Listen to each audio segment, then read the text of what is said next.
Bakote, Talinding, Charles Jau, and Kotu Kware. Nets from number 1 sport shop cost 9,500 for 2. The total amount for this phase is 235,000, counting on your usual support and approval. Good. Now, was it approved? It says approved, DCO approved, please initiate. Then it goes to Director of Finance. It says approved, please process the request accordingly. Accounts, please process. Good. The request was sent to you? The request, yes. And you approved it? Yes. And on what basis was it approved? He wanted to do an initiative to build goalposts. All right. Now, do you know whether the retirement was done? Retirement was done. The? Retirement. No, amount. that's not. I'll have to find out from the administration. Find out. All right. Now, are there any, is the councillor... Sorry, please proceed. When you say retirement, because this is not an impressed, what do you mean? No, it is an impress. When you give money to the councillor, how do you classify that then? The manual talks about the classification of payments. Now, where would you classify this payment if it's not an impress? So it's requesting the purchase of goalposts. Right. Right, but it doesn't say it's impress. That's Okay. why when you say retire, right, I don't understand. Okay, so now if it is not an impress, now where will you classify this? What kind of payment is it? Because the CEO should have executed a procurement process. Right. We should not be an impress. That's why I'm asking, when you say retire, right, it implies that it is an impress. Okay, that's why I asked that, let's say if it is not an impress, well, do you believe it's not an impress? In my opinion, I don't think it should be an impress. And why is that? Because it's a request for the purchase of items. Okay, so if money is given to the councillor, what would be the legality of that? So, lead counsel and Madam Chair, just for the record, I have looked at the questions being asked about legality, and also I have checked with legal counsel, and I am not a competent authority to determine legality of matters, procurement processes. Yeah. So if the CEO did not conduct the procurement process and then give the councillor money directly, that would be unlawful? Well, did the CEO give money to the councillor directly? When payments, it says payee. You can read the voucher, the payee. I mean, these witnesses, they testified here. Yeah, okay. Okay, I can see it. Yeah, Mr. Bojang testified here. Yeah, yeah. Now, would that be also not in line? It would not be correct? You can say it's an administrative lapse, yes. And so it is a violation. So with the issue of violations, like I said, Madam Chair, on the issues I discussed on violations and legality, I am not the competent authority to decide those matters. On violations, I think that goes through a process. Like I said, I'm not the competent authority. That's why we have the contracts committee. We have the procurement committees. I know before you were asking and I was answering, but I have sought, like I said, legal advice, and I agree with that legal advice. I am not the competent authority to determine legality or violations. You realize I have dropped the word legality, and I have dropped the word lawfulness, and I'm now trying to use the word that you have adopted. Yeah. All right? Which one is? Which is that it is a lapse, administrative lapses. Yes, so... Did you not say that? Yes, so you asked me whether it's a lapse. I said yes. From where I sit, it could be a lapse. Good. So you said these are administrative lapses. Yeah. These are your words, correct? Yes, I said it could be. Yeah. So that's why I now ask a follow-up question. Yeah. Now, what is the lapse, administrative lapse that the CEO did not follow? That's why I responded, CEO is in charge of all procurement of the council, so yeah. I expect the procurement should be carried out by the CEO. Good. And so since the CEO did not do that, yeah. And then the procurement regulations required that it be carried out by the CEO, and it did not do that, that's why the lapse is correct? The lapse from where I sit, yes. Good. And so that when you have a lapse, it means that the actions of the CEO were not correct? That should be determined by a process. So, Mr. Bensouda, you do not know whether something is wrong or right? No, it's not for me to determine whether something is wrong or right. For example, you can murder somebody and the court can determine that you're innocent. Okay. So I think it should go through a right process regarding the circumstances of that disbursement Right. to determine right or wrong. Right. But from where I sit, Right. without any other information other than this, Right. it does seem like an administrative lapse. Okay. So when Senator Martins then made an endorsement and then sent it to the bank for the loans, was that wrong or right? With all the information I got, with all the data I received, with her confession, Right. that I came to that determination. Why would you not wait for the court to determine that? She made a confession. I did not determine. I took it through a process. Right. So I took it to the General Council, to Right. the Establishment and Appointment Committee, Right. who concluded on that. Right. But from where I sat, I did ask her. Right. She confessed that yes, in fact, she did it knowingly and wrongfully. And that's when I called the bank to inform them that you may be walking into an issue. And that's when I, like I said, moved a motion through the Establishment and Appointments Committee, Right. which is the right body to determine violations and administrative lapses, who will then forward it to the council with legal advice, make a determination whether we should push this matter to the right body, which is the Gambia Police Force and the Local Government Service Commission. Right. So when Senabu made this confession, how do you know it was a confession? It was in writing and verbal in my face here. Why is the writing? It's there, it's in the records, Will you be able to produce the records? of course. Do you know a confession is a legal question? Your lawyers know that. Do I know? That a confession, what amounts to a confession, is a legal decision. Well, like I said, I'm not the competent authority, and I would agree with my lawyers to determine legality of matters. Do you know that your lawyers have no authority to decide what is a confession or not?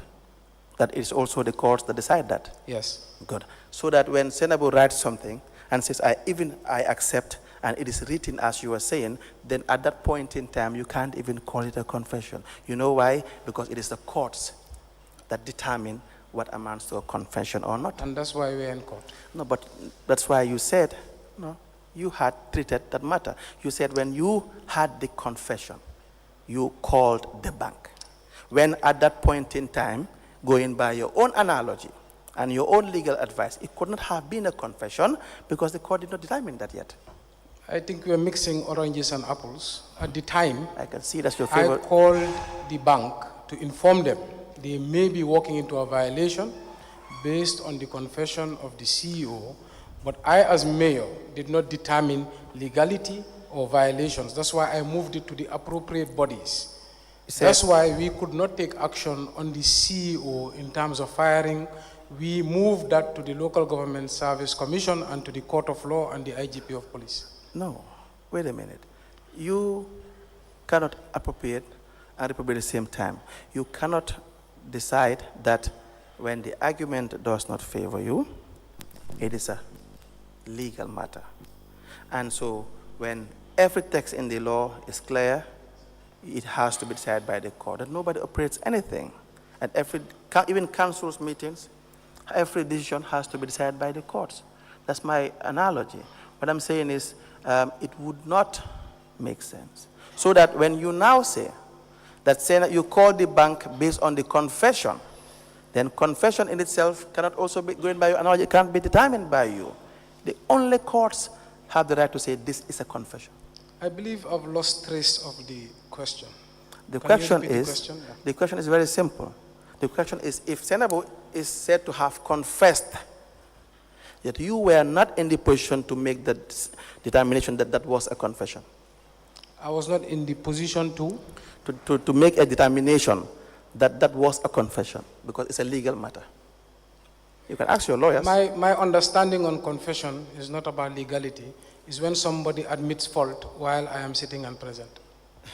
Because are you the judge? Like I said, my understanding of confession Right. is not on law. My understanding on confession is when somebody decides to say whether they've done something or not. Right. If I send that confession in my layman terms to the court of law, Right. the court of law presumes Senabu innocent until proven guilty. So that's why I said I am not the competent authority, because you're asking a lot of questions about legality, violations. At first, I was responding. At second thought, I thought about it, and with legal advice, I agree with that legal advice. That's why I want to put on record. I am not the competent person to determine legality or violations. What I can say is this a fact? Yes. Is this not a fact? No, based on my knowledge of what has happened or what has not happened. Mr. Bensouda, if the CEO did not follow procurement process, would that be right or wrong? In what procurement process? In any procurement process. That's why I said I need to see the circumstances surrounding the whole matter. With the documents you have presented, based that a councillor has received money, I can agree, yes, based on my understanding of what I see, it is an administrative lapse. But in terms of the violations there, in terms of the illegality there, I am not the person to answer that. Now, Mr. Bensouda, you mandated by the position you hold as the head of council to be familiar with the financial manual? Yes, I should know the financial manual. Is the council itself supposed to be familiar with the financial manual? Yes, the council should read the financial manual. Good. So when you did not classify grants as income, is that addition to be taken by the courts as well, or you knew it was wrong? Sorry, I don't catch your question. You understand my question. Now, when you did not classify grants as being part of revenue, when the Act clearly states that grants and donations are part of council's revenue, you agree with me now, right? We have a common agreement on that. At that point, I answered you. I said, yes, it is a lapse. You asked me whether it's right or wrong. I said, I cannot answer that. So when and the legality or violations, I cannot answer that. No, that's okay, that's okay. Yeah. So when the law says on revenue and funds of council, that the revenue and funds of council includes all sums of money or funds accruing to a council, without prejudice to the generality of the Section 1, the revenue and funds of council consists of the following. When it says monies driven from rates imposed by the council under or pursuant to the provisions of this act, be local taxes. Is there anything ambiguous about this that you don't understand? Lead counsel, I believe interpretation of law is subjective. Tell me you don't understand. The competent authority is the court in which of the lands. Just answer the That's question. why I even gave an example, that you can see murder, but a court of law determines whether that murder occurred is a crime or is not a crime. Now just answer the question. So I said I can answer on the facts that whether it is a lapse on my understanding. Right. But from the legal advice I have received, I am not a competent authority without involving the right processes and without involving the courts to determine legality or violations. That's very clear. Yeah. And we will get to that, and we will see where you have taken decisions that involve law, and I will now remind you back of this statement. But before we do that, let me just ask you a simple question. When you read in the Finance and Audit Act that it says revenues of council, and it classified the revenues of council, would you not understand that? Yes, you will understand it. In the revenue, on my understanding, yes. Of course, you are the head of council. Right. Then there's no point for us to have a head of council when for every decision the person must go to court for simple interpretation. No, what would not happen? So for instance, when it says that local taxes are part of revenue of council, do you understand that? Or you need an interpretation? Yeah, I understand that. Good. So when it says monies payable to a council under the provisions of any other enactment, monies derived from licenses, permits, dues, charges, rents derived from the letting or leasing of any building, do you not understand this? Yes. You do understand that. So project funds, donations and grants other than from general revenue, do you need legal advice for this, or you understand this? I understand it, yes. You understand it very well. So that if you understand it, it means that you know that what the law is saying, that project funds, donations and grants are part of revenue of council, correct? You understand that? Yes. Do you need legal advice for that? Say it again. Do you need legal advice for this? Do you need legal advice to understand this? I always need legal advice on law. No, not that. Do you need legal advice before you understand this? Lead counsel. Just answer I'm answering your question. Right. Yeah. So, as a counsel or as a person who's not a legal practitioner, right, I will always need legal advice on law. Right. I am not a judge. Right. I am not at a court of law. Right. That's why I was trying to correct myself. Right. And correct my statement. Right. I cannot make judgments on legality or not. It would be wrong for me to do that. What I can say is whether facts are as I see them or they are not as I see them. Good. That's why I said yes. If this money is given to the councillors, right, as the facts present, right, I can say yes, it's a lapse right, based on my understanding right, of the process. Right. But can I jump to a conclusion and say it is an illegality? Right. That I cannot do because I am not the competent authority. Right. I don't understand the circumstances around the issue fully. Right. And it must go through due process. Right. So I'm just making that correction. You remember I had said I had dropped the issue of whether it is lawful or whether it's illegal. You recall that? Now I have used the words that you are using. When I said lapse, when you said lapse, I'm now saying here that when you, the KMC, did not include the grants in relation to being part of revenues of council. Now, was there any part of the law that you did not understand, that you needed advice from? That's why you did not put it there, that it is not clear, the law, when it said that project funds and donations are part of revenue? A lapse meaning it was not brought to our attention or we did not refer to it. Okay. If it was brought to our attention or referred to us, right, or seen by a committee, right, or a regulator or a competent authority, right, then we would correct it, and that's what we have done. Right. So, is it anywhere in the law that this has to be brought to your attention? Or are you mandated to acquaint yourself with your regulations? That's why when it is not done, it is a lapse. Please answer the question. Is it a requirement?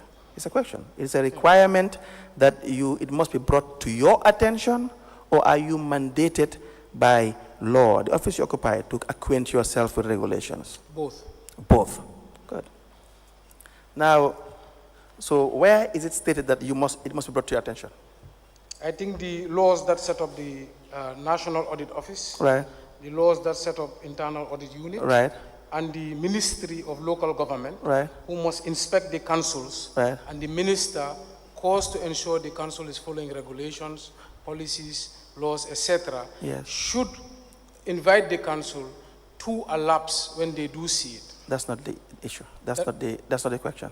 What is the question? The question what you are talking about is pointing out what you did not do or what is at fault, what is faulty. I am saying acquainting yourself with the regulations. You are the head of council. The councillors are also the governing body of council, which is supposed to see the administration of council. Is it a requirement by law that when you assume office, that you must be educated, that you must be guided by what the law is, or is it just a mandate that you must familiarize yourself with the regulations? Both. Both. So where is it stated that when you assume office, you have to be guided by as to what the law says? Can you point That's why to I us? said the acts that set up the National Audit Office. Can you show us where? I can show you the Ministry of Local Government, Section 151. Says what?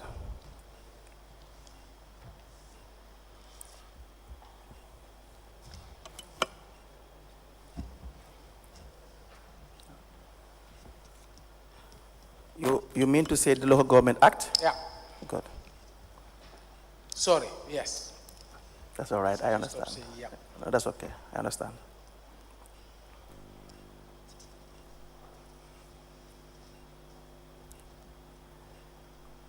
Section? Hold on, 1 second, sorry.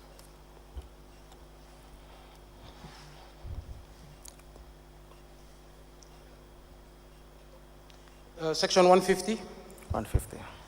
It states inspection and monitoring of local governments. Yes.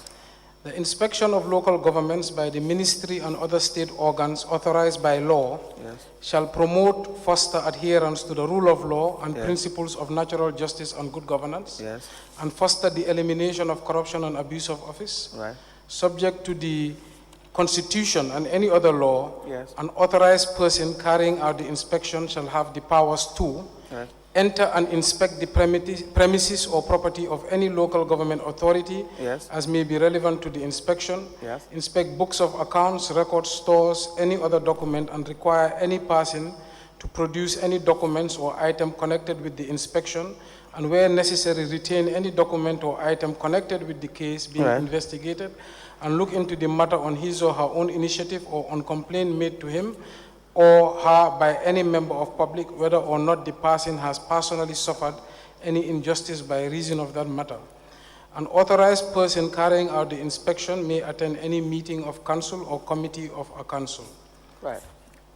So I think that shows that the ministry is supposed to inspect. We can also go to section 149, mandate of the ministry. The ministry shall monitor and coordinate central government initiatives and policies as they apply to local government and ensure harmonization. Coordinate and advise persons and organizations in relation to the projects involving direct relations with local government. Assistance in provision of technical assistance to local government authorities. Monitor and supervision of operations of local governments and their compliance with all laws, regulations, and national policies and guidelines. Ensure transparency, accountability, and compliance. So to answer your question, yes, it is in law. That's why I said both, that we should follow the law, but also have bodies to ensure we are complying with the law. No, my question was not about compliance. My question was never about whether there is a body that is to inspect your work. You see, that's check and balance, right? So that every institution, every office, when you are employed, and I will show you proof, even you at KMC do that when you send your appointment letters. You demand that they acquaint themselves with the law, so that the inspection body will now see whether what you are doing is in line with what you are supposed to do. That's inspection. Nowhere from what you have read did it say that when you assume office, you should be guided by as to what should be done. He didn't say that. Of course. Read it again. That's why the ministry is there. No, read it the again. Ministry is to guide. I've read it. I've understood it very well. The ministry is to guide the councils and ensure compliance with the law and policies of the land. You would have been acting in your capacity, and then there would be periodic checks to see whether you are in compliance, Mr. Bensouda. This is basic. It doesn't have to be periodic. It can be spot checks. We would not spar over this, and I will show you your I-set file was employed, and I will show you the offer of appointment later. And I will want you to read it, especially paragraph G. Sure.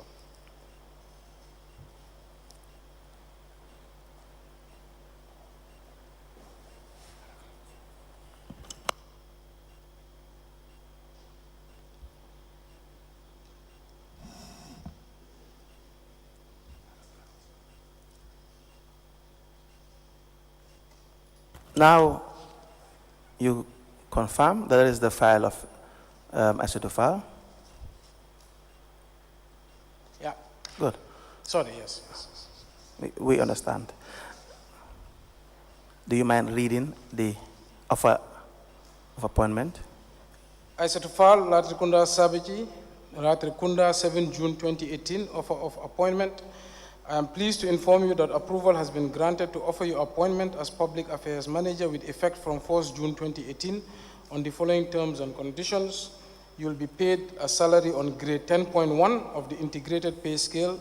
You will also be paid all allowances attached to the position. You will be on probation for 1 year when you will be eligible for confirmation in your appointment in favorable reports concerning your works and conduct are received. The appointment is terminable on either side upon giving a month's notice or upon payment of a month's salary in lieu of notice. You will be required to conform to the financial regulations and staff conditions and services, and you are requested to acquaint yourself with them. Leave will be at a rate of 25 That's working okay days. at that point. Now,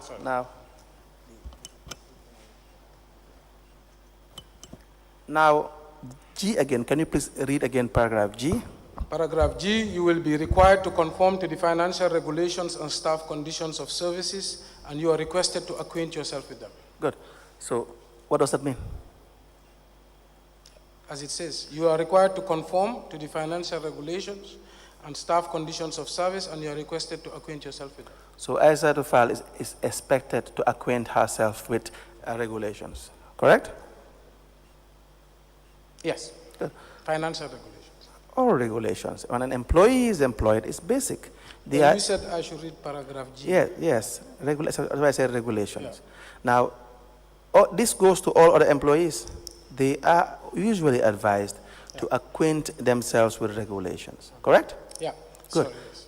Because that is the right thing to do, correct? Correct. Good.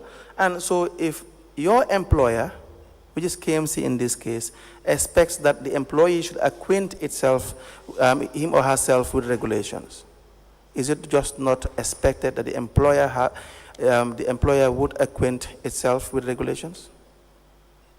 Both. No, it's just a one question. I didn't have two limbs in my question.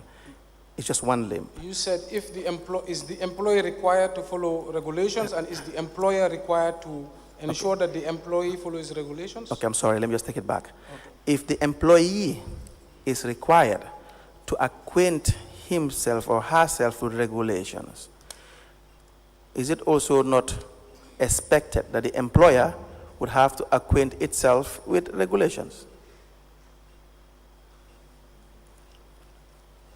Yeah. Is it a yes? Yes, I think everybody is required to follow regulations. No, not follow, acquaint. Acquaint is the word. Yeah. Yes, thank you. So we're on the same page. May I have the file?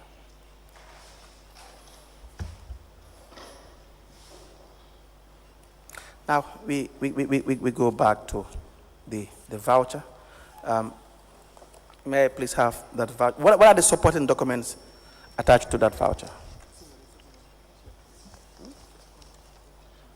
Yeah. Seems like do we have, sorry, bill of quantities. All right. Are there outstanding, is there a file that, yes, please, may I have the files back? Now,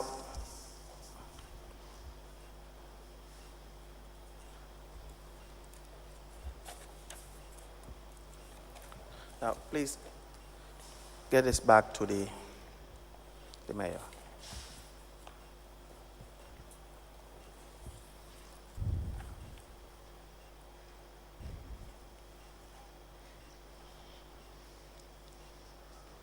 Yes. Now, what are the supporting documents attached to that voucher? What are the? The supporting documents attached. This seems like a schedule of quantities. Seems like. Why would you say seems like?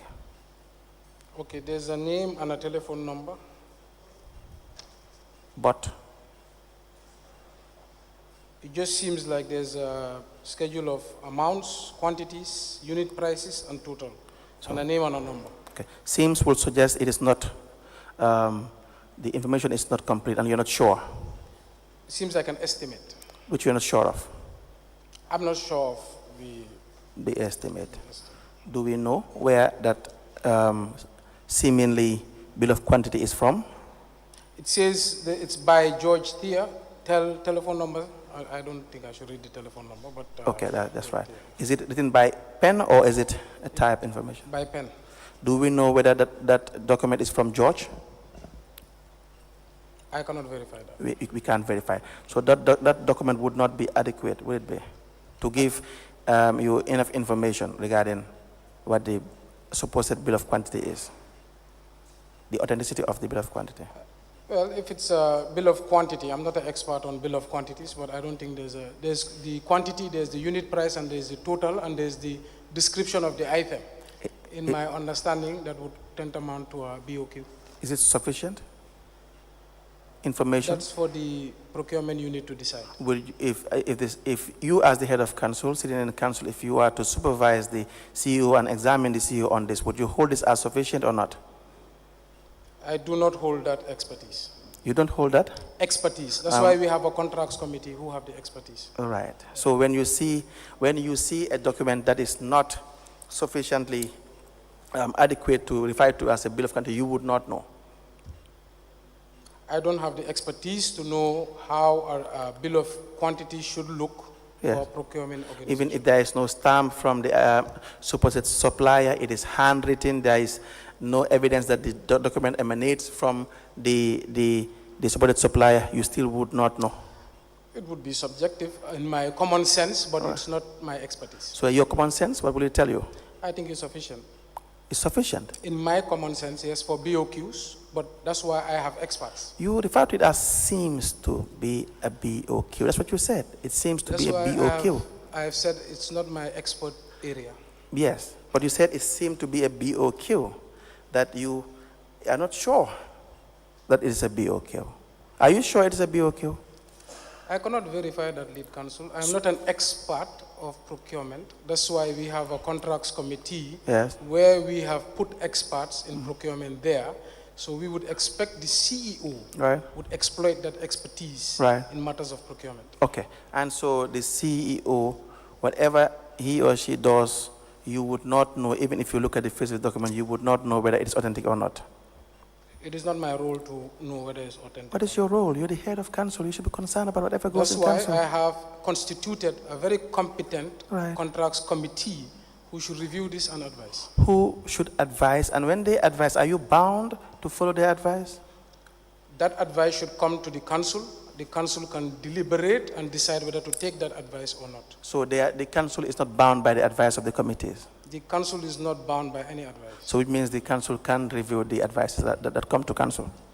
They can review and debate. It's a democratic process. And if you do not have the competence to know whether what they are advising you is genuine or not, how can you override the advice?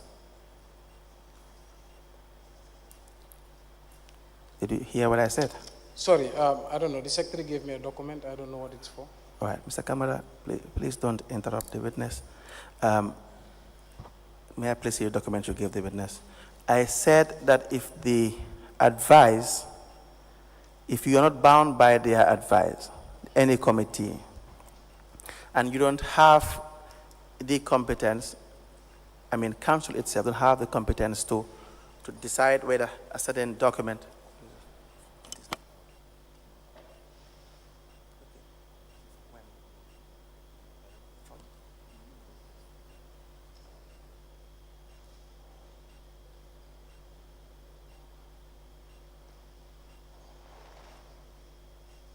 Now, the register is just saying that the document is from one of your, the team or the people regarding the document is supposed to be for you. I have instructed him to wait after the sessions, that they can give you documents so that you can review them, if it is coming from them.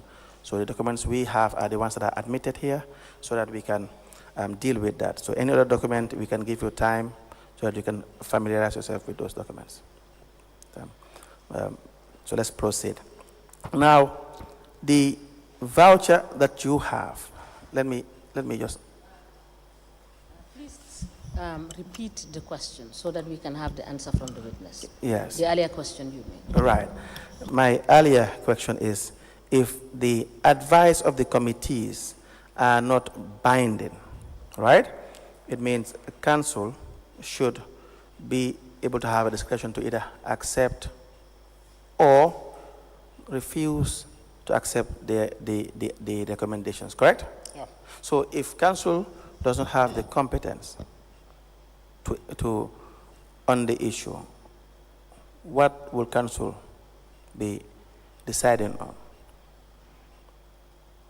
The committee is a body of council charged with the expertise to decipher these documents and recommend to its council. Right. So it will recommend its council.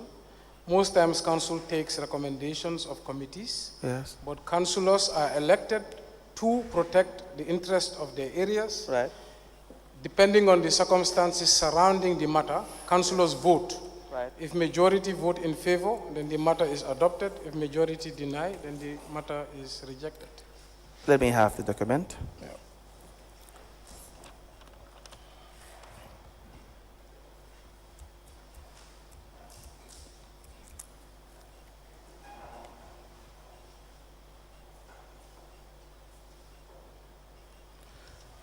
Now, the payment voucher, let me just highlight the materials for 4 football fields. It has no indication that it is coming from George Tier. You agree with me? Because it is written with pen by George Tier, and there is no signature. You agree with that? I cannot assess that. It says it's by George Tier, so I assume it's by George Tier.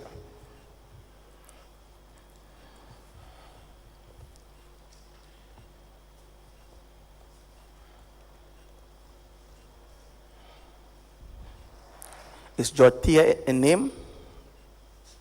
I would presume so. So you don't know whether George Tier is a name? It says George. George is a name. Is George Tier a name? George Tier seems like a name. It seems like a name, so you're not sure whether it is a name? I didn't write the name, and I don't know the name, so it seems like a name. So if you don't even know that George Tier is a name, how would you know the document is authentic?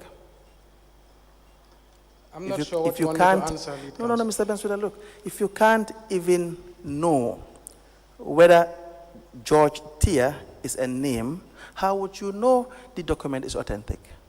I said George Tier seems like a name of somebody. Right. Because George is a name. Right. Now, I don't know what exactly I don't know exactly how you want me to answer. No, we are talking about the authentication of that document, whether that document is valid or not, whether the information on that document.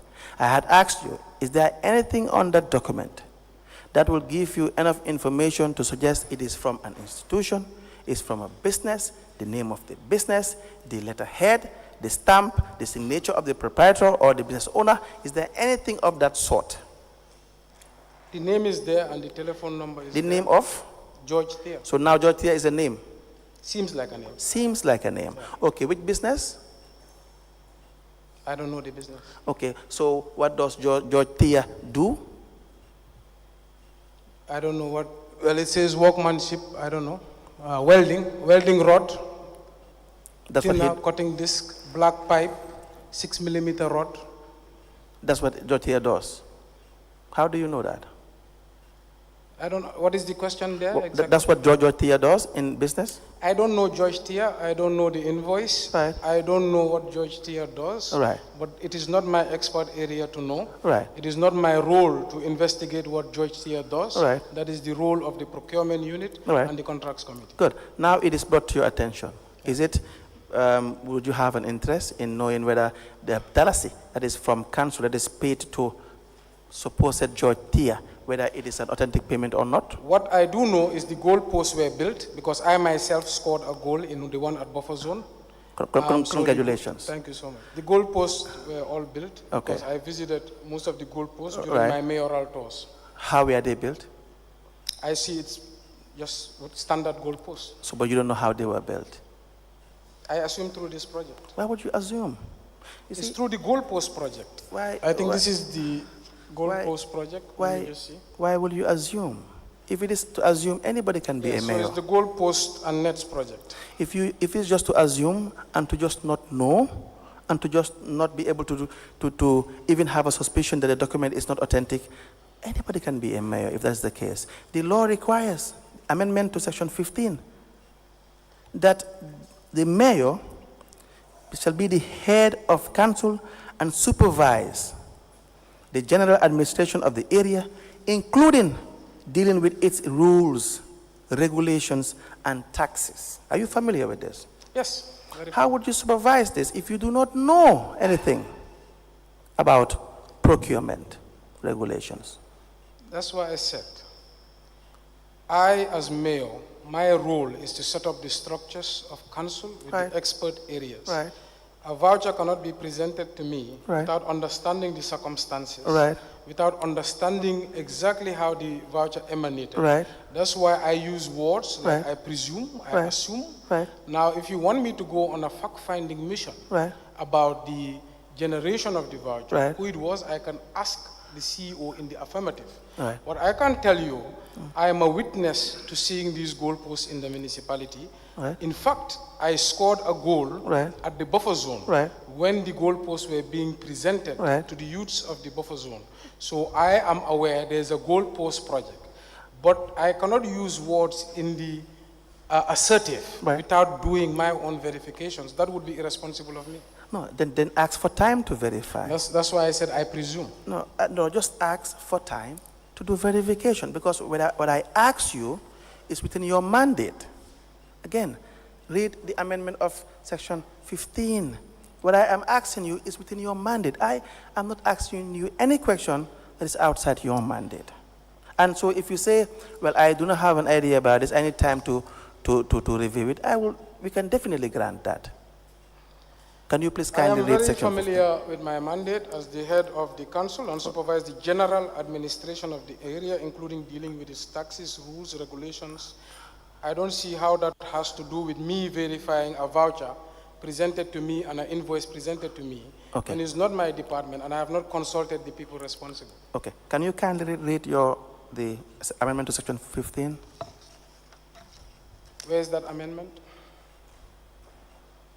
Section? 15, the amendment to section 15. Okay.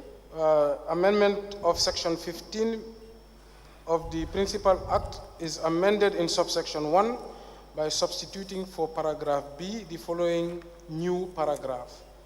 Be the head of the council and supervise the general administration of the area, including dealing with its rules, regulation, and taxes. I think I read that. Yeah.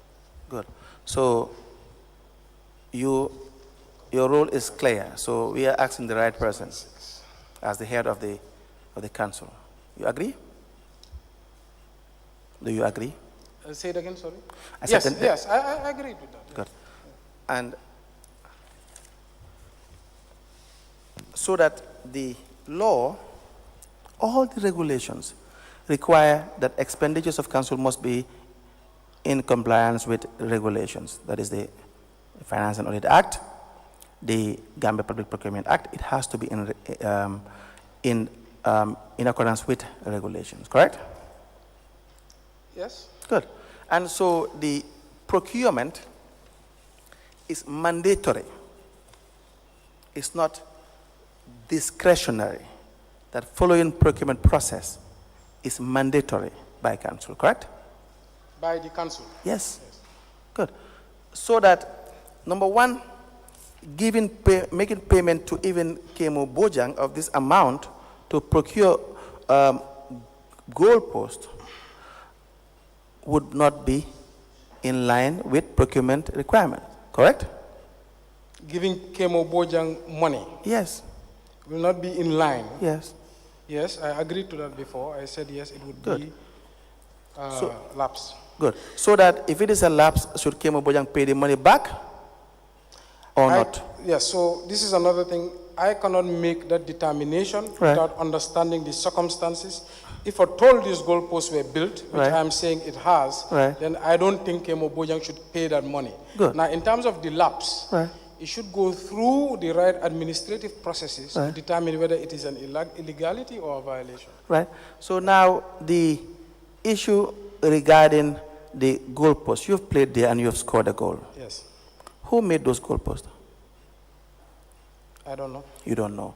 You had an institution, and $100 and something thousand has been paid from taxpayers' money to be supposedly to procure goalposts. Number one, it did not pass through the proper channel, procurement process. Number two, it was paid to an individual that it was not supposed to be paid to, because he is not part, he's neither the supplier nor part of the contracts committee to even take part in procurement. You saw the goalpost, and you do not know where the goalpost is from. Lead counsel, I believe the role of the mayor Right. is dynamic. Right. The role of the mayor is to set up structures, Right. to allow those structures to work. Right. I've said before, Right. the council has almost $3 billion worth of revenue. Right. We have thousands of initiatives and projects. Right. I am not a dictator. Right. Things are not centered in my office. Right. We work with decentralized structures. Right. The council is moving in 1,000 different parts. Right. I supervise the general administration of the area Right. to ensure we are moving generally Right. in the right direction Right. to deliver the best quality of life to the people of KMC. It's impossible for me to know every detail, and that is not my role. Now, the Audit Act requires that council, and the law itself, that council should know of every withdrawal of its accounts. Right? Council, say it again, sir. Should know of every withdrawal of its accounts, right? And so you being the head, it's also your responsibility, right? No. So you do not know, you don't have a responsibility to monitor accounts.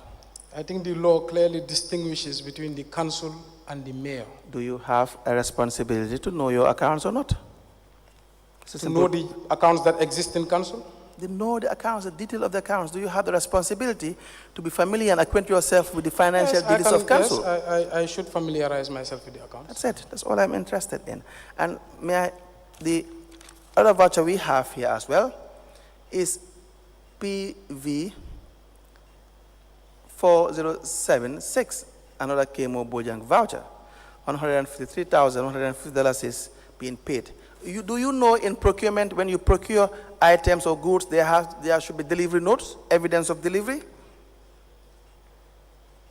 Can you refer me to those procurement? No, that is a question. Whether you know, whether it's a question, whether you know that when there is delivery of goods or items procured, that the council should have evidence of delivery. It's a direct question and a simple one.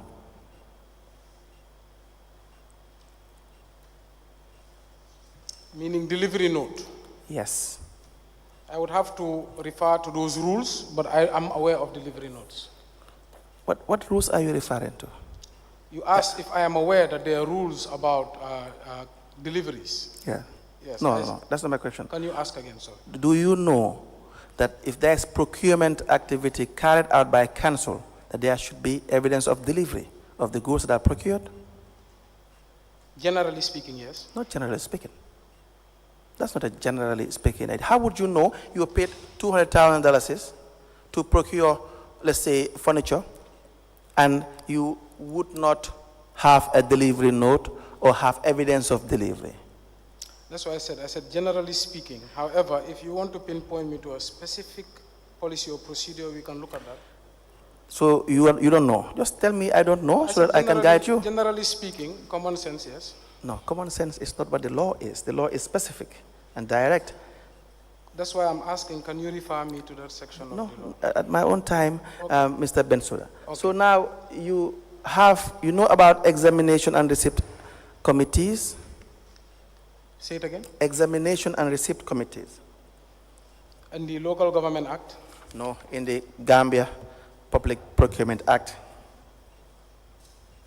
There is what we call examination and receipt committee, so that when the council procures something, there will be a committee to examine that what you have procured is what was delivered in the manner in which you have agreed. So there will be value for money also as well. Are you familiar with this? I believe I've heard somebody talk about it, but no. Are you familiar with this is the question? I said no. I've heard it being talked about. Why but is we have never discussed it, no. Why is it difficult to just say no? Because it's not black and white. No. You see, when the millions of councils are managed by the general council, which is the case, correct? Millions of? The funds of council, the finances of council are managed primarily by the general council, correct? Hold on, let me use something.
So I think the separation of powers Right. is that the council budgets. Right. The CEO manages that budget and is answerable to the council for the management of that budget. Good. So what does that mean? The CEO manages the accounts of council. And then what is council's role? To create the budget and to monitor the CEO in the execution of that budget. So does council have overall authority over the finances of council itself? Yes, overall. Good. Financial autonomy requires that each council has autonomy over its financial matters. And the members of council are the councillors, and you as the mayor or the chairman or the mayoress, as the case may be, as being the head of council. Can you repeat that, please? The general council has financial autonomy. Yes. Good. And so the councillors, the chairman or mayor or mayoress, as the case may be, is the head of council. Going by, The chairperson, yeah. yes, the law says head of council. Yeah. The law did not use the word chairperson. I think I gave it to you and you read it. I can give it to you again. Yeah, it's the same, chairperson or head. That's why I'm using the text of the law. It says the head of council, right? So that if the council has financial autonomy, you are responsible for the finances of council. Do you agree? Council is responsible for the finances of council.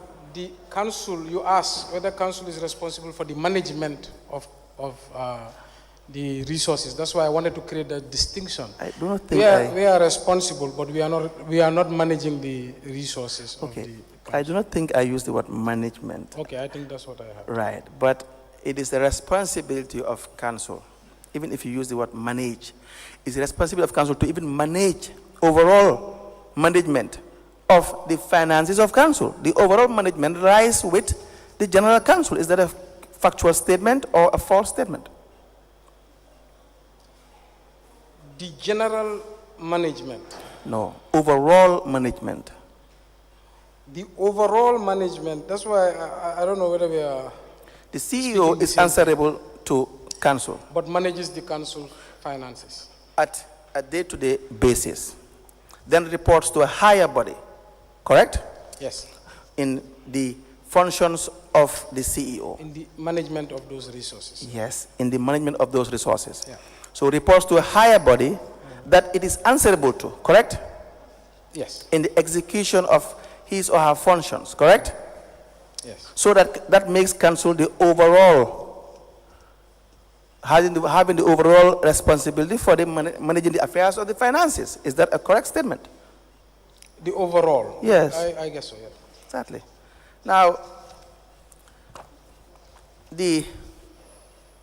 that voucher, I think I gave you a voucher, right? The second voucher we have. Give me a voucher. Right. What is the payment for? This is a payment for the cost of rehabilitation of a football field, goal post, a net of 3 wards in the municipality. Amount is 153,000 to Kemo Bojang, and the memo is Youth Councillor to the Lord Mayor, and it goes, Sir, I wish to write to request for your support in the rehabilitation of a goal post and purchase of post nets for Bakau, Latrikunda, German, and Ibo Town. The total amount of the goal posts and nets is totaled at 153,150 only. Find the attached invoice, counting on your usual cooperation and approval. The Deputy Mayor writes to the CEO and says, please facilitate. The Director of Finance approves and the Accounts Unit processes. There's inventory of items or invoice, Right. or a BOQ, I'm not sure, or by George Tia, totaling 124,650, and labor cost 25,000. And then there's a letter behind, that is the Lord Mayor of the Carnegie Municipal Council from the Youth Councillor saying, I wish to write for the acknowledgement of receiving 153,000 only for the rehabilitation of goal posts and purchase of post nets for Bakau, Latrikunda, Jammeh, and Ibo Town from Council, I thank you for your tireless efforts. Signed, Youth Councillor Kemo. Now, did that payment have any indication that it has passed through the contracts committee? No, I don't see any indication. Okay. Who was the payee? Kemo Bojang? Would that be in line with regulation? In line, answer is a lapse. It's a lapse. Good. May I please have that?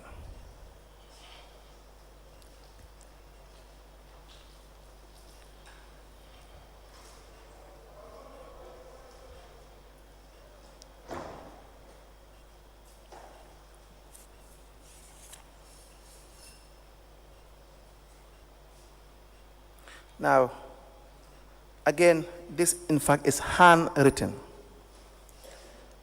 The bill of quantity is handwritten. We have George Thea, we have a signature, and we don't know whether there's no letterhead, no business name. You agree with me on those? Based on the Yes. document I saw, yes. Yes. And so another important thing I want to discuss before we conclude on Kemo Bojang's issue is that suppliers are required to register with GPPA. Do you know this? Yes, I do. Do you know whether Georgia is a supplier that registered with GPPA? I don't have that information. Okay. If Georgia did not register with GPPA, would that not be incorrect? Now, I have to refer to the GPPA rules Right. To abreast myself with the issue exactly. Right. But generally, I believe procurement should involve GPPA for companies. You're not sure or you're sure? If you're sure, I then have to we can verify. I can go back and come back. So, okay, no problem. We can note that down, Yes. that you will note that down. come back with that information. But I can tell you, sitting here, GPA also testified as well. The law is here. You can acquaint yourself with it later. That it's a requirement that there should be pre-registration and qualification of bidders. And so that is something that is basic for every economic operator. Economic operators are the area councils or any institution that is engaging in public procurement. So if Georgia did not register, the law is that would not be correct. Let me read to you the Gambia Public Procurement Act 2022 on page 39, 32.2, eligibility and qualifications of economic operators.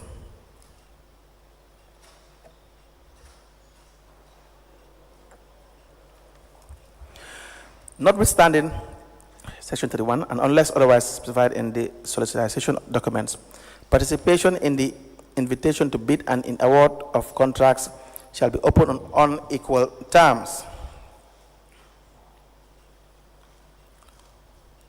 Natural persons, companies or firms, associations or public or semi-public agencies, cooperative societies and other legal entities governed by public or private law, and C, joint ventures, consortiums or association of firms. And the proviso reads, who shall be registered with the authority in accordance with regulations. So do you now see that it is a pre-requirement? It's a requirement.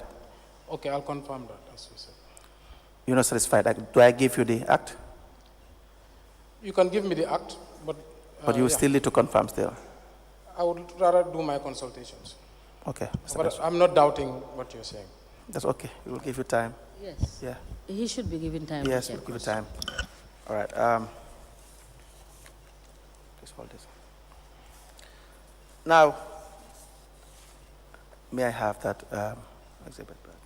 There's nothing here. Okay, you have all the. All right. So we move to other issues. You're done with Kemo Sise. Karamo, sorry. Is it? Kemo Bojang. I have another set of vouchers here. But before I proceed on these vouchers, well, let me just proceed with the vouchers. These are the last set of vouchers for today. We have payments that were made by way of honorarium from KMC. Now, honorarium, is this captured in your budget?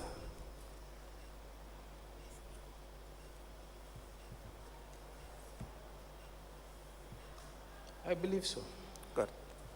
I have to confirm. But We have the 2018 budget, and there is honorarium there.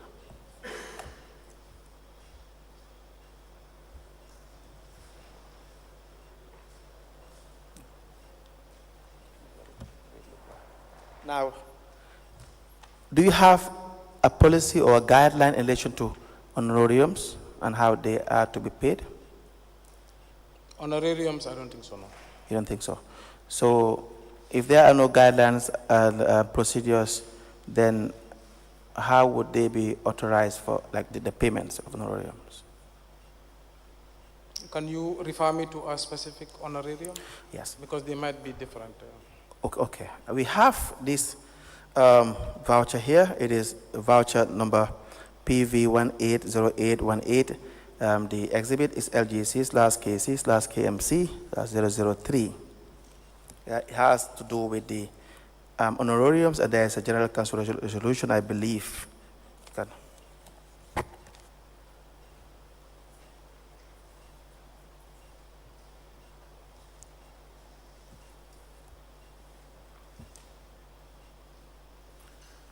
That voucher as well is, okay, go ahead. Okay, you want me to read the voucher? Okay, it says the payee is sundry person paid from EcoBank, being payment for honorarium to councillors, exercise as general council resolution attached. The budget is charged to the mayor's office honorarium. That's the budget, so I presume there's a budget. It is supported by a general council resolution.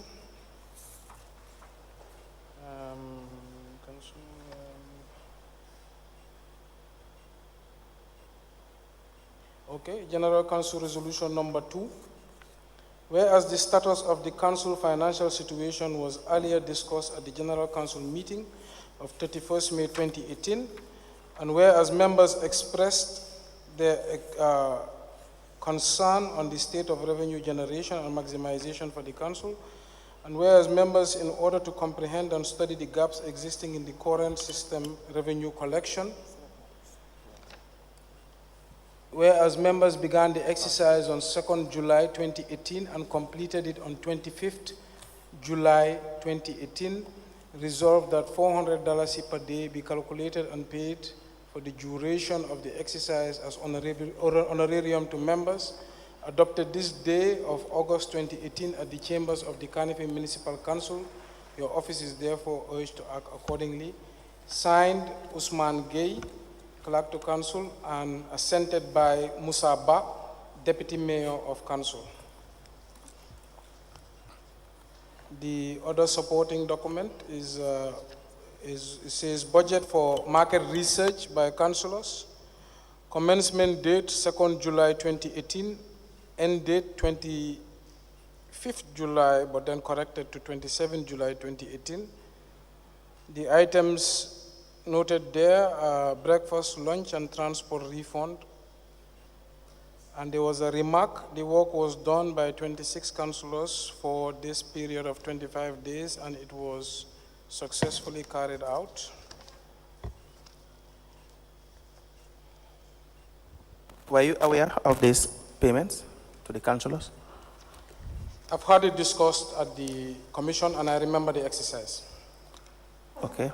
What was the exercise? I think the exercise was about maximization of revenue and looking at the maintenance gaps at the various markets. Right. Yeah. Was this exercise carried out? It was. How many days? I believe for the duration. Because for the duration. I myself, I partaked in the, I don't know how to say it. I was a member of one of the people doing the exercise. You were a member of? I was one of the people doing the exercise. Okay, you took part in this exercise? I took part in the exercise. For how many days? It was one of our first, for the entire duration, it was one of our first council exercises. Right. My role was to look at the setting up of market committees, Right. was to look at the maintenance gaps at markets, Right. because it was one of the critical points of our campaign. Right. Politics is very centered around markets. True. KMC has 19 markets, and all of them were in disrepair. This was a very useful exercise at the time. Okay. Now, the head of the, I think, finance committee, Mr. Is it Karamu? Yeah. Yes. Is said to have led this exercise. Now, there's a report attached to it, right? Yeah. Councillor Karamo Sise. Yes. Now, he explained that the assignment it had a structure. It had a structure. Can you recall the structure? I cannot recall the details of this. It was, I think, recommended. I remember the Council of Latrikunda Sabiji, Right. but I think the disbursement was made by the Finance Committee Chair, which is Karamo Sise. Okay. And he explained to the Commission that there were division of groups to visit different markets. Was that how it occurred? I don't remember the modalities exactly. It was a long time ago, but it was the first initiative of the council. Right. What I remember was the reports from the different councillors. I remember particularly the councillor of Bakau, Lamin Diba, Right. who reported that when the collectors were going alone, they were reporting half the revenue Right. than when he joined them. That comment I remember very clearly. Okay. So, but you could not remember the structure. No. You don't know whether they were into groups or it was a single, just one group. No, they organized themselves. Okay. If you were given time, would you be able to recall your thoughts as to how it was structured? I can, because there's been a lot of discussion about it, to be frank. We've been discussing how it was a long time ago. Right. What I remember was I generated 2 initiatives from that. Right. And that was the total overhaul of Serakunda market, Right. including the building of the market shed, Yes. the redevelopment of Latkumba Low Road, and the building of, I think, the soccer way or toilets around the market. I cannot Yes. remember. But that's what inspired me to rehabilitate Serakunda market. Yeah. That's why I asked if we had to give you time, will you be able to give us the exact structure of the? It should be documented. If it's not in this documentation or any documentation submitted, I will still ask the individuals who were partaking at the time. And then the various groups, let me have the document. The various groups that are said to have been constituted, for there to be a master report, because Karamo is the one who signed this report, I believe. Would I be right? Karamo signed this report, going by my recollection. Yes, Karamo Sisi signed this report. Yes. And Karamo Sisi admitted that he cannot be everywhere. If there was a division, he said there was a division of labor, there were various groups, so he can't be in all these groups, right? And so would it not be just proper and prudent that if there are groups, then you will have different reports from each group that you will compile. Would that not be proper? Right. So, Karamo's structure, I think like I said, the Latrikunda Sabiji councillor raised the issue about the suppression of revenue at the markets, because markets are uncontrolled and unstructured and informal. Yes. And that's where the suggestion came that for us to address the issue ourselves with how much revenue is being suppressed in the market, we will go and monitor these markets. But my role specifically was to look at the maintenance issues and the governance issues. From there, I believe we changed the Serakunda Market Committee and we instituted market committees in Talinding, Yafa Tunjai, Latrikunda, Sabeji, and other markets. Okay. So that was why I'm now asking if there are various groups. So before you have a master report, you would have had group reports, because then Karamo would not be present in all these. I've asked him these questions and he admitted he would not be present in all these groups. I think, Karamo would be the best to answer. He structured it. Yeah, it's because payment was made when there is doubt, or let me not say doubt, when there is no evidence on the face of the document that this exercise was conducted. Right. Right. So that we will ask these questions. So that there is no evidence that these subgroups have mini reports, you can call them, or reports that are now used to compile and have the master report, correct? Right. So I would agree with Karamo that if he admits that it should have been better structured, he was in charge of that, then yes, he should have better structured it. And if there's anybody who says that they did not partake in it, then I think they should not receive the monies. Yes.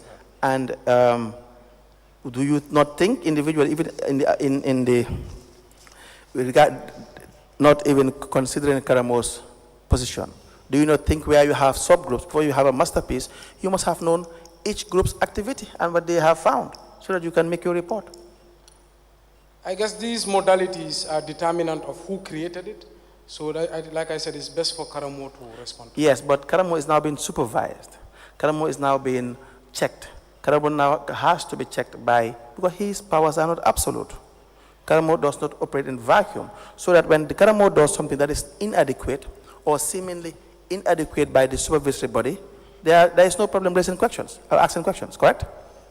Yeah, so I think the finance committee should structure that. And Yes. the administration should ensure there is proper procedure. Should the General Council be interested in the modalities? Because they approved it. As a body, yes. Yes, did they do that? I think the General Council was satisfied with the exercise. Is there any evidence of that? Yes, I think there was a satisfaction. Of My review. memory, but I don't know whether there's physical.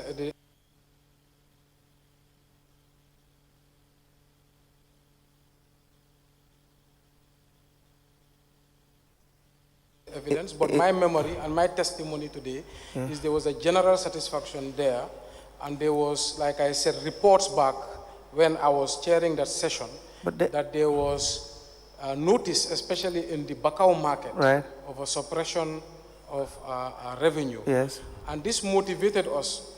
One thing I tried to initiate, because markets are sprawling. Right. Markets have large portions that are tabled by women, and kiosk. I remember we had a big kiosk problem. We were saying, how about we now serialize these kiosks? Because market revenue is very hard to detect. Yes. And we always suspected it's the highest suppression of revenue. Yes. It has been a very elusive and difficult thing to track. Right. So that's why we were thinking that market revenue may be the biggest revenue in the council, but we must be able to map the council. But I can tell you categorically clear from my memory, we were very satisfied and very proud that we were able to notice that there are big lapses at the markets. Okay, so for me, it's not the idea that there is a certain degree of genuineness in doing that exercise. Now the question is centered around whether the exercise is in fact occurred. So so my role here is to test the evidence of the witnesses in relation to making sure whether this exercise really occurred. And so that the evidence that I've been given, I have to test it and try to see the veracity of that, of those statements. So that we talked about the report, and the beneficiaries of these payments were the councillors. So that it is just common sense that they would not just come back to General Council and discredit the same payments they have received.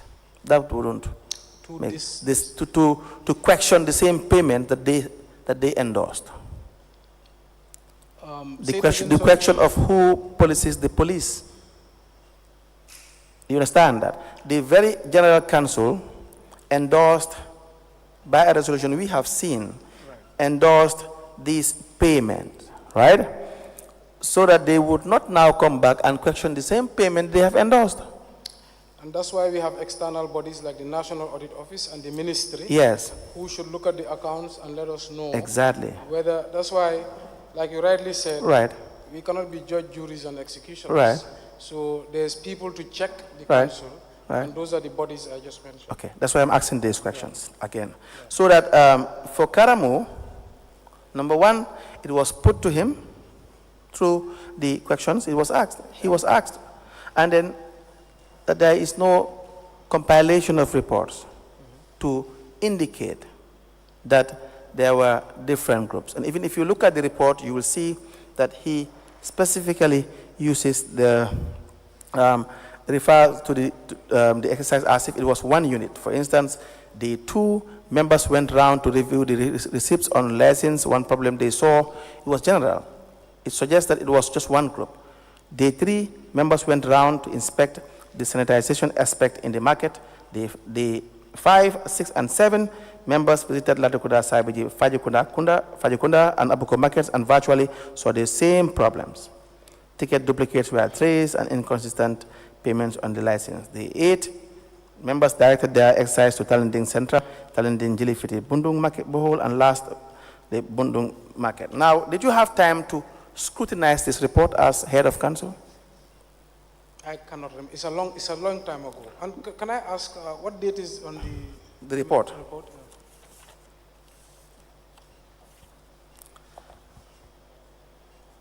Okay, that's another interesting question. I do not see a date on the report. From what I see, there is no date. Let me start it again, so that you may, on the report itself, no, there is no date on it.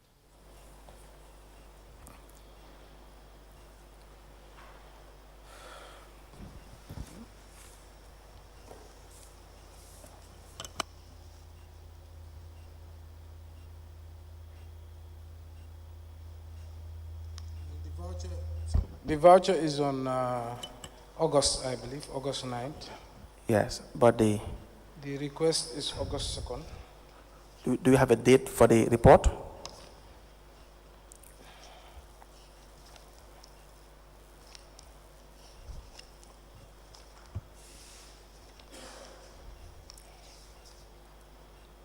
Yes, there's no, that's why I wanted to ask, there's no date on the report. What I was, okay, there's an agenda here.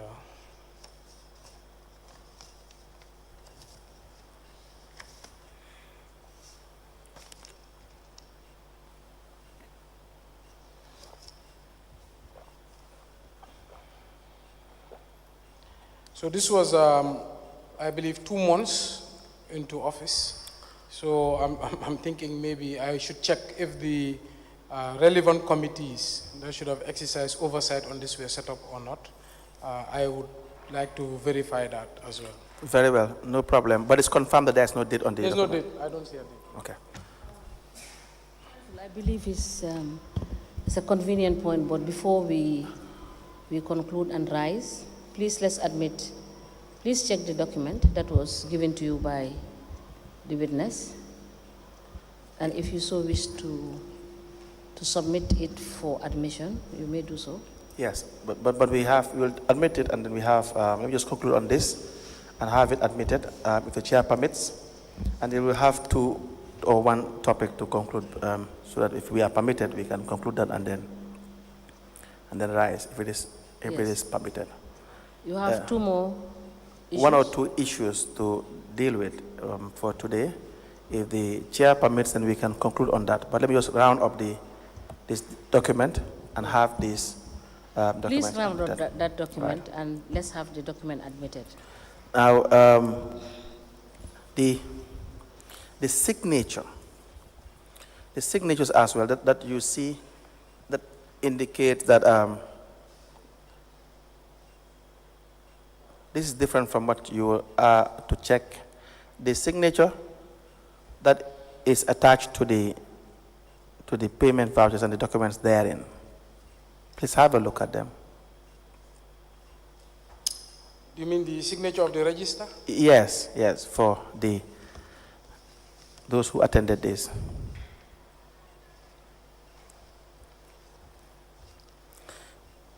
Mr. Karamo accepted that all of these people signed the same day. If I can have... Sorry? Said Mr. Karamo accepted, if to the best of my recollection, that all these people signed the same day. So you have so many days of exercise. They signed the same day. They and collected their money. Verify that they attended all these days. Yes. Okay. If that is the case, would that be correct? I think they should sign as they come in. Yes. I think that should be the common sense thing to do. All right. But then,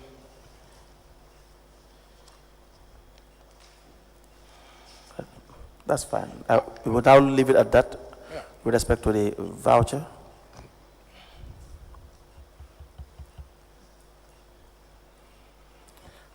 But just to be fair on you as well, there's also another voucher that bears your name for this exercise of $10,000. The voucher number is PV1808339. It was raised by the chairman, finance committee, and the acting chief executive officer on the 17th of August 2018. That will make the total honorarium paid to be $270,000. Yes.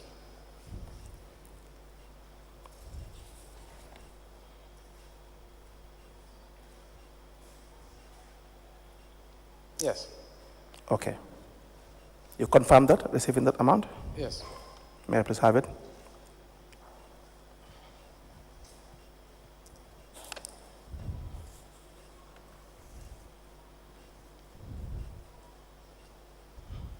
Now, the last question on this is, would you be able to guide us when you furnish us with extra information with respect to these payments, the revenue head, the budget head that was in the budget as to where the justification of these payments from? Which one? This honorarium. We need to have the justification for the payment of this honorarium. You mean the total honorariums? Yes, oh yes. The idea that in fact honorarium was paid to the councillors of this amount. We need to see the what was council's justification in expending the finances of council through honorariums. I believe in your attached document there's a resolution. Right. Right. But the expenditure of council must be in line with budgetary approval. So in the voucher, I've seen it charged to a budget line called honorarium. Right. So like I said, I presume if it's charged, there must be a budget line. Okay. So we will want you to guide us through that budget line as to justifying this payment because it was sanctioned by the council itself. Whether it was sanctioned? It was sanctioned. We see the resolution signed by your deputy. You yourself said you attended. So we want to know the justification in the budget. It has been referenced so that you as the head of council will be able to guide us with respect to these particular payments that it has been budgeted for. This is the column, and then we are in line. The amount is within the budgetary amount. I can find the information, but like you've said, the deputy mayor chaired that specific council meeting. I was aware of the exercise. I participated in the exercise. Why I was not in that meeting, I cannot even recall. But I will find out the facts. Yes. I would have asked the deputy mayor. And then if you were not a beneficiary of the honorarium, I would have asked the deputy mayor. But then I would take it that you ratified the actions of the deputy mayor when there is a resolution that sanction the payments of these honorariums. Say it again?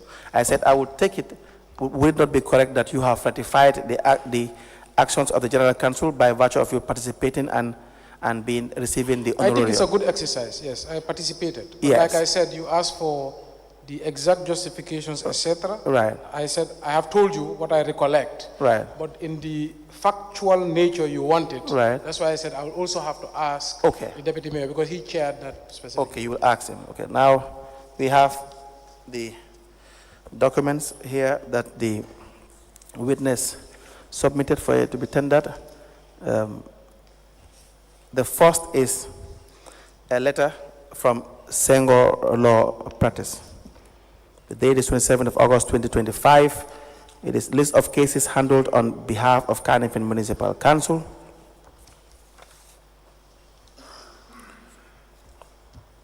We have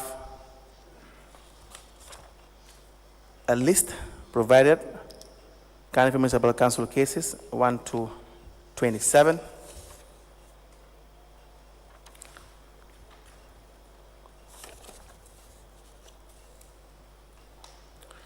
A High Court suit number HC/894/23/CO/172D2.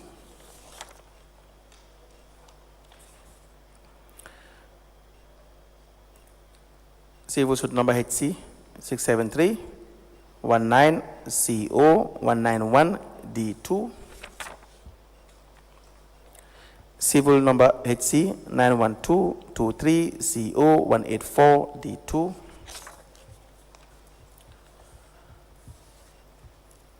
High Court Civil Suit number HC893-23-CO-171D2.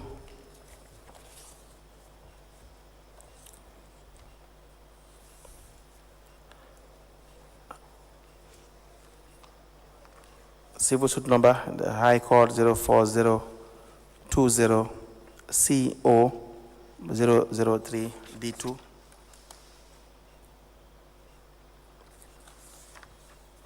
High Court Suit number 687-19-CO-197D2. Civil Suit number HC910-23-CO-182D2.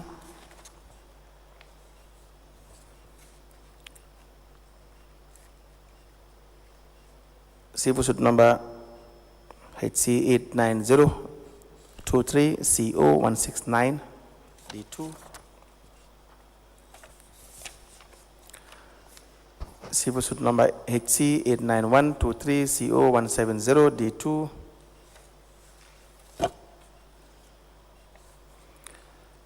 Civil Suit number HC902-23-CO-176D2.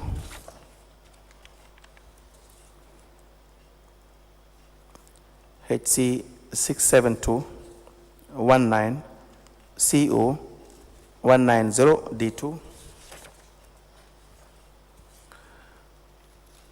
HC679-19-CO-195D2.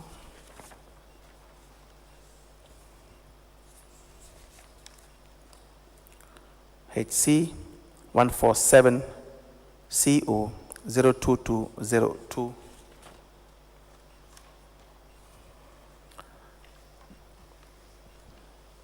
Miscellaneous application number HC75523-MF239F1.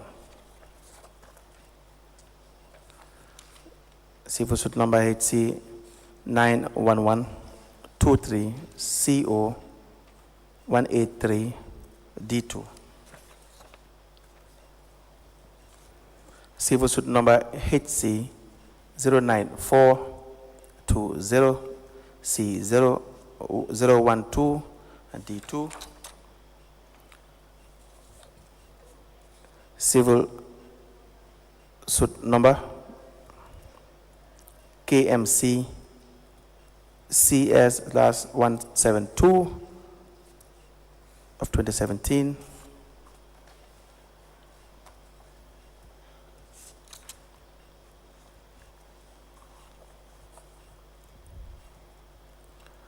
HC60820-CL153BO. HC02222-MF004A1. HC003-119-CO002 and D2.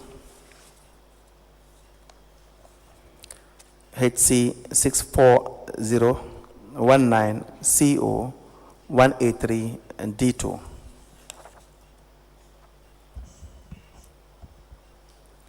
HC641-19-CO184 D2. HC678-19-CO194 D2. HC 58219 CO 176D2.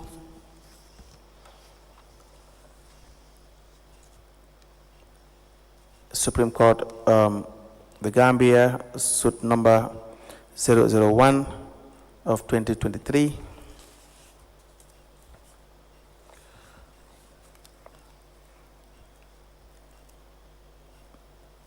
KM's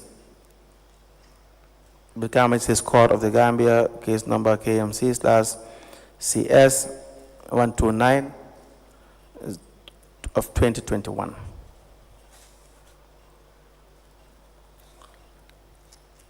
High Court of the Gambia, civil suit number 67719 CO 193D2. These documents to be admitted into evidence and marked as exhibits.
The witness presented the various judgments, rulings from the relevant courts.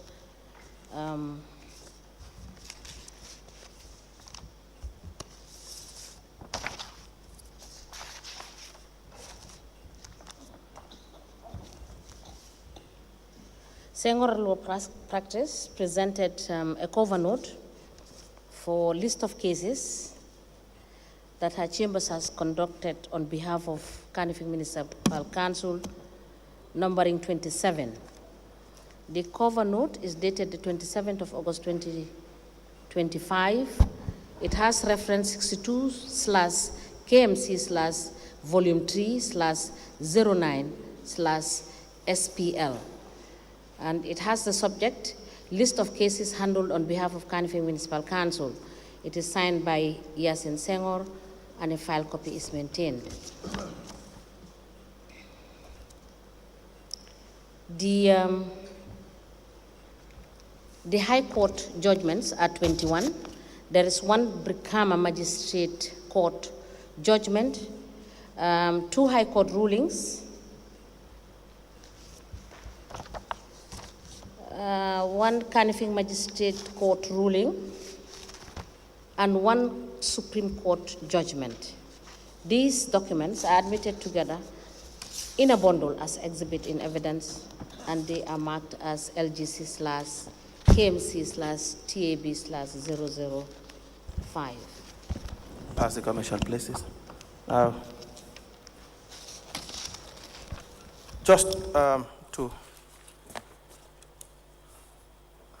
Before I proceed, do we have the documents that the witness submitted yesterday, the exhibits?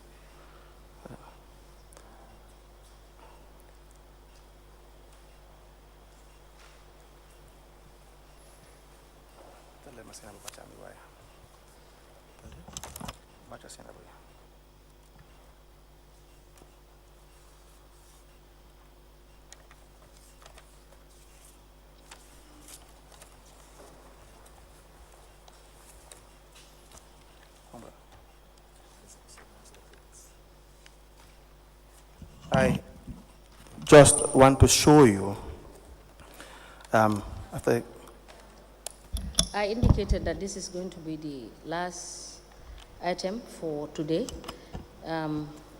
We will be rising.